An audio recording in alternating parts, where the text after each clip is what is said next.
Hello everyone, welcome to the session. आज हम discuss करने जा रहे हैं ग्रेड 11th की पॉलिटिकल साइंस और उसका थर्ड चैप्टर इक्वालिटी के बारे में। इस चैप्टर में हम इक्वालिटी का जो कॉन्सेप्ट है उसे पढ़ेंगे। ये कॉन्सेप्ट हमारे कॉन्स्टिट्यूशन में भी दिया हुआ है, तो हम कुछ इंपॉर्टेंट सवालों के जवाब देंगे। पहला सवाल, इक्वालिटी क्या है और हमें क्यों कंसर्न होना चाहिए इस आइडिया के बारे में, जो एक मॉरल आइडिया भी है और पॉलिटिकली भी इक्वालिटी होना जरूरी है। सेकंड, क्या इक्वालिटी का मतलब ये है कि हर किसी को हम एक पर्टिकुलर कंडीशन के अंदर सेम तरीके से ट्रीट करें।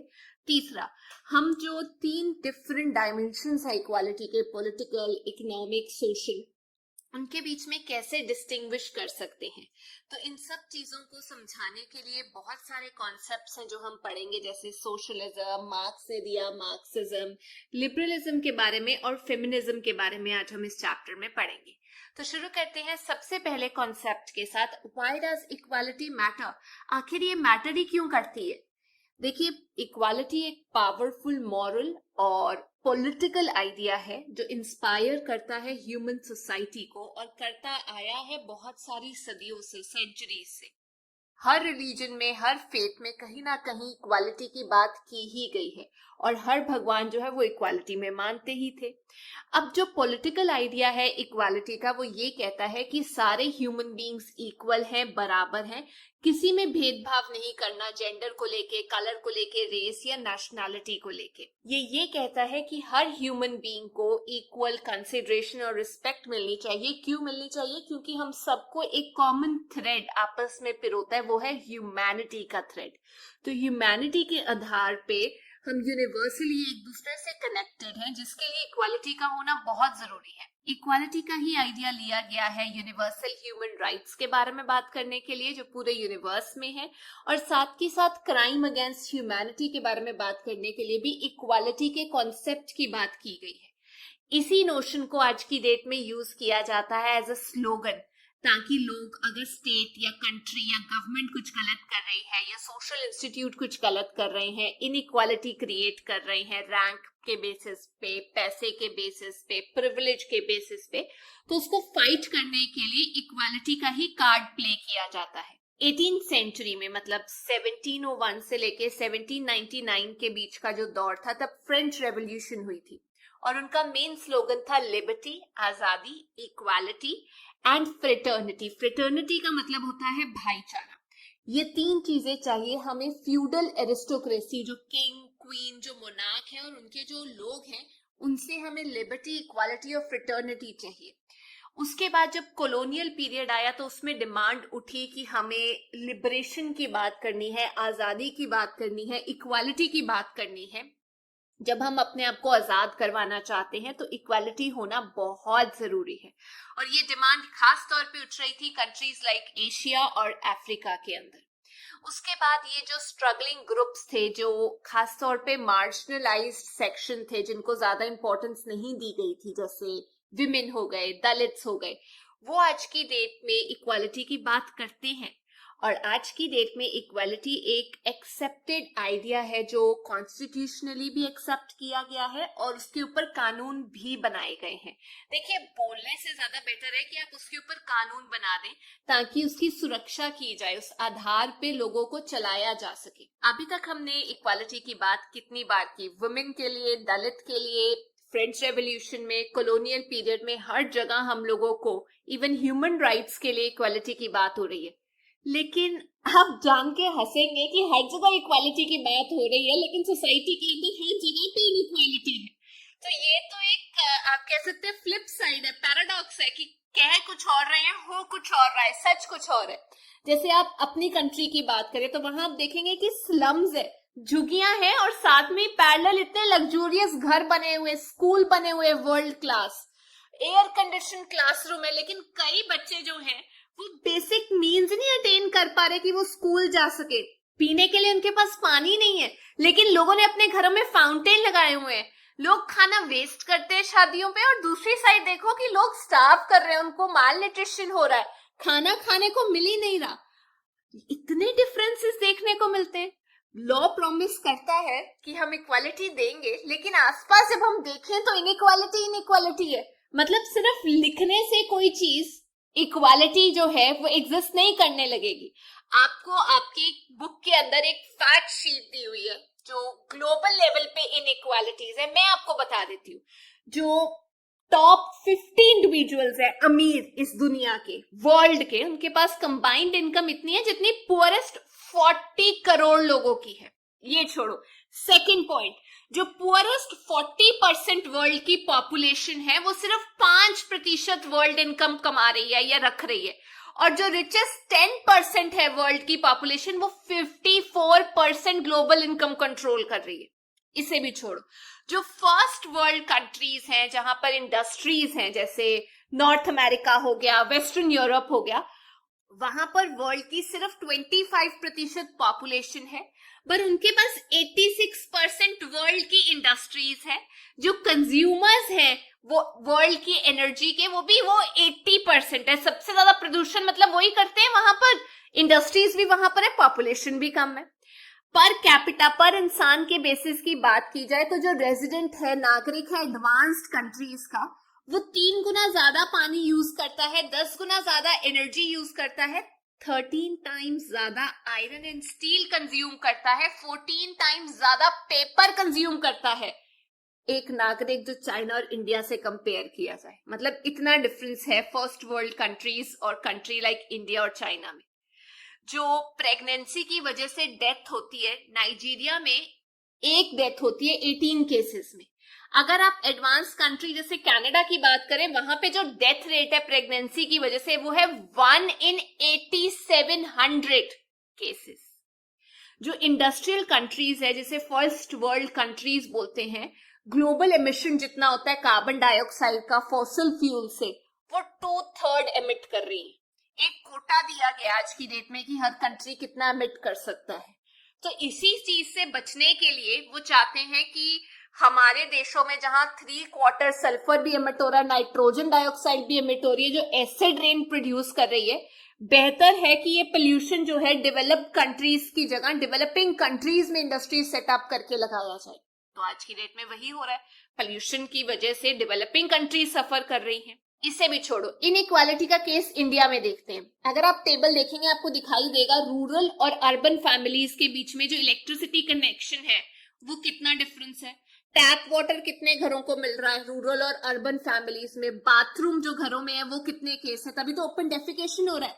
टेलीविजन कितने घरों में, scooter, moped, motorcycle, car, jeep, van, कितनी इनइक्वालिटी है हर जगह। कॉन्स्टिट्यूशन में भी तो इक्वालिटी की बात की है, बट ये जो रिपोर्ट है, ये जो 10 ईयर के लिए सेंसस बनता है एक कंट्री का, तो 2011 में जो सेंसस हुआ था उसके अकॉर्डिंग ये रिपोर्ट है।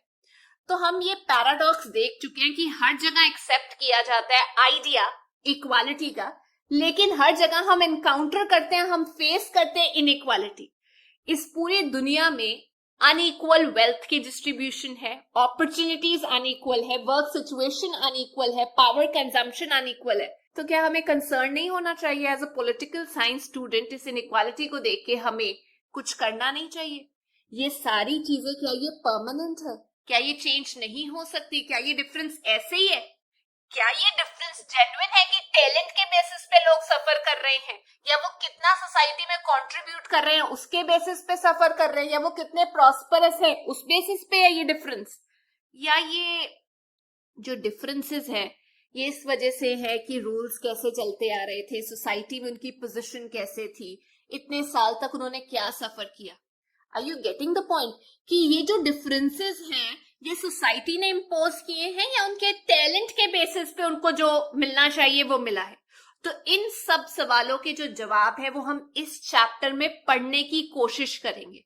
ये जो इक्वालिटी है ये एक सेंट्रल थीम है सोशल और पॉलिटिकल थ्योरी की। सोसाइटी में भी और पॉलिटिक्स में भी इक्वालिटी की बात की जाती है। तो as a student of political theory हमें ये एड्रेस करना पड़ेगा इन क्वेश्चंस को। इक्वालिटी का क्या मतलब है, क्या ऑब्वियस तरीके हैं जिससे हम ये कह सकते हैं इक्वालिटी एग्जिस्ट करती है, हम क्या अचीव करेंगे अगर हम इक्वालिटी के आइडिया को प्रमोट करेंगे, हमें क्या एलिमिनेट करना चाहिए डिफरेंसेस में से, क्या इनकम के डिफरेंसेस खत्म करने चाहिए, क्या स्टेटस में जो डिफरेंसेस हैं उन्हें डू अवे कर देना चाहिए।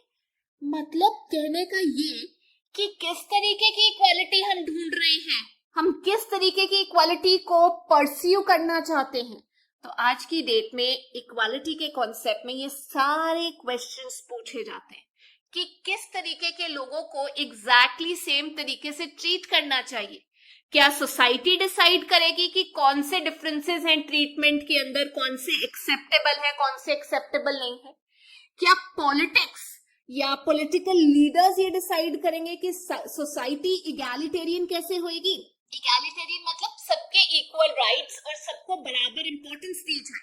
ये कौन डिसाइड करेगा, कौन से डिफरेंसेस एक्सेप्टेबल है, कौन से नहीं एक्सेप्टेबल, ये आज हम डिस्कस करेंगे। तो सबसे पहले बात करते हैं व्हाट इज इक्वालिटी। कई बार आपने साइन बोर्ड देखे होंगे पानी पीने के लिए भी कि ये व्हाइट लोगों के पानी पीने का है और ये कलर्ड, या ये रेस्ट रूम सिर्फ व्हाइट लोगों के लिए है और ये कलर्ड। ऐसी डिस्टिंक्शन हमें आम देखने को मिलती है जो रेस पे की जाती है, किसी के कलर पे, किसी की अपीयरेंस पे। और हम में से काफी लोग इसके अगेंस्ट आवाज उठाते हैं क्योंकि हमें ये अनएक्सेप्टेबल है। इनफैक्ट ऐसी जो डिवीजन है ये इक्वालिटी के वेरी ओन फंडा को अंडरमाइन करती है। क्यों? क्योंकि ह्यूमन बीइंग्स सब बराबर है, सबको रिस्पेक्ट चाहिए। We have to be considerate कि सब ह्यूमैनिटी से ही एग्जिस्ट करते हैं। We have to be considerate कि हम सबको एक ही थ्रेड आपस में पिरोती है, दैट इज ह्यूमैनिटी। तो फिर ऐसा भेदभाव क्यों? इसके अगेंस्ट तो हम भी आवाज उठाते हैं। हाउएवर, जब हम लोगों को इक्वल रिस्पेक्ट देते हैं, इट डजंट ऑलवेज मीन कि हम सबको इक्वल तरीके से ट्रीट करें, आइडेंटिकल वे में ट्रीट करें। रिस्पेक्ट देना इज अलग थिंग, सबको रिस्पेक्ट देना चाहिए। कोई सोसाइटी ऐसी नहीं है जो सब मेंबर्स को एग्जैक्टली सेम वे में ट्रीट करे अंडर ऑल सर्कमस्टांसेस। ये पॉसिबल ही नहीं हो पाएगा। सबका आईक्यू डिफरेंट है, सब अलग अलग तरीके से काम कर रहे हैं। So everybody can't be having a good job. That's okay, we get it. तो स्मूथ फंक्शनिंग अगर सोसाइटी करना चाहती है तो डेफिनेटली डिवीजन होगा वर्क का। लोगों के फंक्शंस अलग अलग होंगे, लोगों का स्टेटस अलग होगा और उसके बेसिस पे उनको जो इनकम दी जा रही है वो भी अलग होगा। कई बार हम देखते हैं कि जो ट्रीटमेंट है जो हमें दिखाई देता है वो कई बार एक्सेप्टेबल होता है, जरूरी भी होता है। जैसे मैं आपको बताऊं, हमारे प्राइम मिनिस्टर हो गए या हमारे आर्मी के जनरल हो गए जिनका ऑफिस में स्पेशल रैंक है, अगर उनको एक इंपॉर्टेंट स्टेटस दिया गया है वो इक्वालिटी के अगेंस्ट नहीं है, प्रोवाइडेड वो अपने प्रिविलेजेस को मिसयूज नहीं कर रहे। तो इस तरीके की कैपेबिलिटी पे बेस्ड जो इनइक्वालिटीज हैं वो हमें कई बार लगती है जस्ट कि ठीक है फाइन, लेकिन जो चीजें अनजस्ट लगती हैं वो ये है कि एक बच्चे का बर्थ हुआ स्लम एरिया में, झुग्गियों में, और उसको अच्छी एजुकेशन नहीं मिल पा रही, न्यूट्रिशियस फूड नहीं मिल पा रहा, वो अपने तरीके से जी नहीं पा रहा, बेसिक नेसेसिटी नहीं है। ये कैसी इक्वालिटी है? मतलब हमने सिर्फ लिख दिया इक्वालिटी है, बट ये जो क्वेश्चन है डिस्टिंक्शन का, डिफरेंसेस का, क्या ये एक्सेप्टेबल है? जब लोग दूसरे तरीके से सब लोगों को ट्रीट करते हैं क्योंकि आपका जन्म एक पर्टिकुलर रिलीजन में हुआ, आप पर्टिकुलर रेस से हैं, आप एक कास्ट से, आपका एक जेंडर है, ये तो अनएक्सेप्टेबल है, ये तो इनइक्वालिटी बिल्कुल जस्ट नहीं है। तो ह्यूमन बीइंग्स जो अपने एम्बिशन को चेज करते हैं, अपने गोल्स को अचीव करना चाहते हैं, हो सकता है वो इक्वली सक्सेसफुल ना हो पाए, पर वो अपने आप को डेवलप कर रहे हैं, अंडरमाइन नहीं कर रहे अपने पोटेंशियल को।